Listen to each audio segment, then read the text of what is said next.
Отбасы хрестоматиясы жобасы аясында Сейілбек Мырзабайдың балалықтан даналыққа кітабынан үзінді. Оқыған Айдана Алтайқызы. Құндылық және мораль. Құндылық дегеніміз не? Әл-Фарабидің тәрбиесіз берілген білім адамзаттың қас жауы деген әйгілі сөзін ұстаздар қауымы аузынан тастамайды.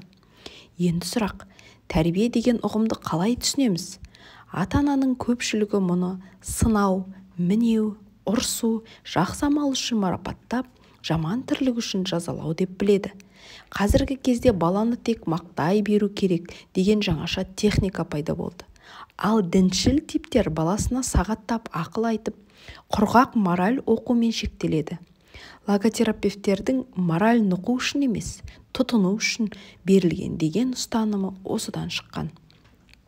Сондықтан логотерапия ғылымы ата-анаға да, мұғалімге де моральдан қаш деген талап қояды. 21 ғасырда жастарға ағыл-тегіл ақыл айту тиімсіз. Мұның пайдасы былай тұрсын көп жағдайда теріс нәтиже береді. Ал құндылық дегеніміз не? Ақыл айтпасақ, мораль оқымасақ, баланың көкірегін құндылыққа қалай толтырамыз? Бұл мәселеде тыңнан түрен салып, жаңаша техника іздеудің қажеті жоқ. Сонау ерте заманнан қалыптасқан дәстүрлі әдіс бар.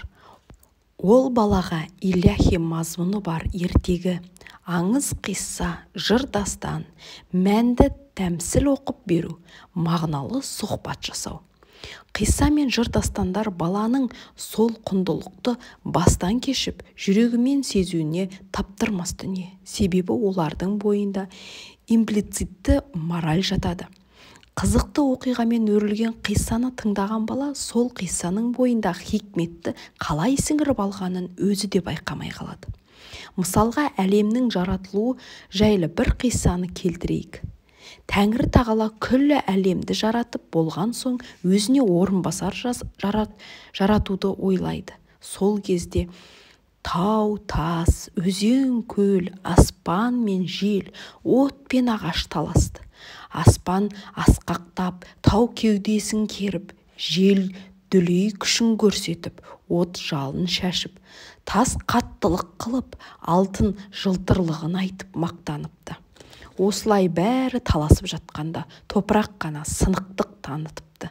Тәңірісі Аллан аспанның мақтаншағын, таудың тәкаппарлығын, алтынның баянсыз жылтырлығын, желдің тұрақсыз құбылмалы мінезін, оттың қатыгездігі мен тастың мейірімсіз қаттылығын жаратпады. Тек топырақтың сынықтық кішіпейіл мінезін ұнатты. Топырақтың қойны толған береке, алтын күміс ас ауқат, жеміс жидек содан өніп шығады. Үстіне нәжіс төксе, одан қош иісті гүл өсіп шығарады. Ласу жерге сіңіп, тәтті бұлаққа айналады. Жасаған жақсылығын міндетсіну топырақтың табиғатына жат. Сондықтан адам ұрпағы неғұрлым топыраққа ұқсаса, соғұрлым Тәңірдің алдында қадір болады екен. Бұл қиссаны тыңдаған бала қай амалдың дұрыс екенін, қай амалдың Тәңірге жағатынын бейсаналы түрде кеудесіне тоқып алады. Оған тәкаппар болма, ашуға берілме, ізетті бол, қарапайым бол деген мораль нұқып айтылған жоқ. Бүлдіршіндерге ертек оқып беруге уақыт таппаған ата-ана есейген баласына сағаттап мораль оқуға мәжбүр болады. Бірақ ол кезде айтылған ақылы балаға ертегі болып есептеледі деген ащы мысқыл бар. Сондықтан балаға үйрететін құндылықты 5-6 жастан бастау керек. 6 жас пен 12 жас аралығы баланың түп санасы 80%-ға дейін қалыптасатын уақыт. Бұл кезеңде баланың көкірегін құндылыққа, кеудесін мазмұнға толтыруға берілген мезгіл десе де болады. Оны естіп оны өткізіп алған адамның өмірін мән мен мазмұнға толтыруы қиынға соғады. Бойы сорайып сабағы қурауға жақындаған өсімдікке дәруменді қанша сепсең де нәр алмайтын сияқты, қолын мезгілінен кеш сермеген адамның бір қайнауы кем боп тұрады. 21 ғасырда бала тәрбиесінде құндылық берудің рөлі қаншалықты маңызды? Бұл сұрақтың жауабын білу үшін Оқукең English лагерінің оқушыларынан сауалнама алып, социопсихологиялық зерттеу жүргіздік. Ол үшін 10-12 жас аралығындағы 100 шақты балаға психологиялық анықтама таратылды. Анкетаның ішінде мынандай сұрақ қойылған еді. Ата-ана, мұғалім және басқа да ересек адамның тарапынан айтылған, өзіңе ұнамайтын сөздерді атаңыз. Тест жауабынан бөлек өз нұсқаңыз дегенде бір тармағы болған. Балалардың көбі жаттанды жауапты таңдамай өз нұсқасын жазыпты. Байқағанымыз бәріне ортақ сол дедім бе, сол деген тіркес шықты. Яғни ата-анасынан бір нәрсе сұраса, сол үшін сол деген сияқты жауап айтып, балаларының меселін қайтарған. Енді бұл сөздің балаға неге ұнамайтын логотерапия негізінде талдап көрейік. Мазмұнына үңілсек, сол дедім бе, сол деген сөздің астарында бірнеше имплицитті рең жатыр. Мәселен, баланың таңдау құқығы шектеу, шешім қабылдау қабілетін айыру, мән-жайды түсіндірмеу, ақылды төмен бағалау, қысқасы адам ретінде қабылдамауды білдіреді. Ал адам интенсивті, яғни мақсатты жаратылыс. Қандай шешім қабылдап, нендей іс-әрекет жасаса да, оның мәні мен мақсатын білгісі келіп тұрады. Өзге тіршілік иелері секілді ойсыз тірлік кешу адамға жат.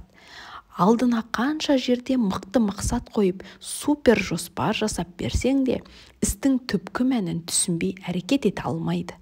Кез келген ата-ана баласының аман-есен, сау-саламат өмір сүргенін қалайды.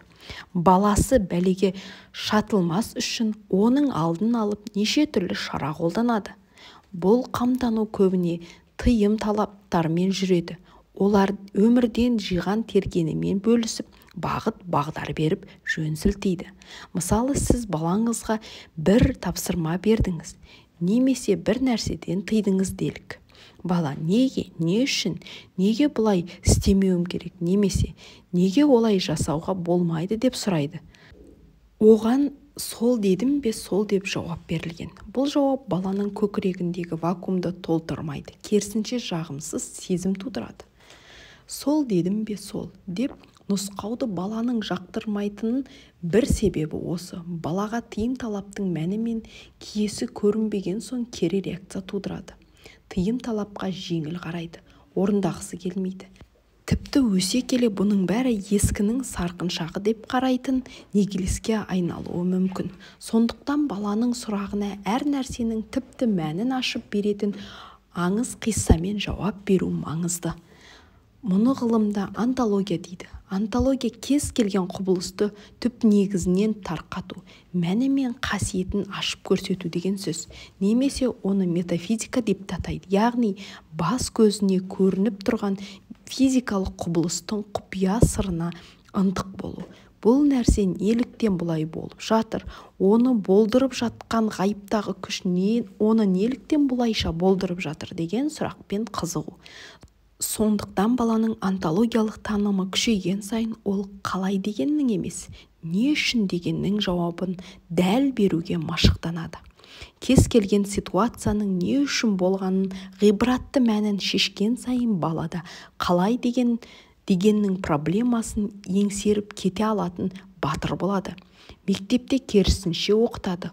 Ол жерде бұл әлем не үшін бұлайша бар болып құбылып тұр деген сұраққа жауап бермейді. Мектеп нақты ғылымдарға сүйеніп қалай болып жатыр деген сұраққа ғана жауап береді.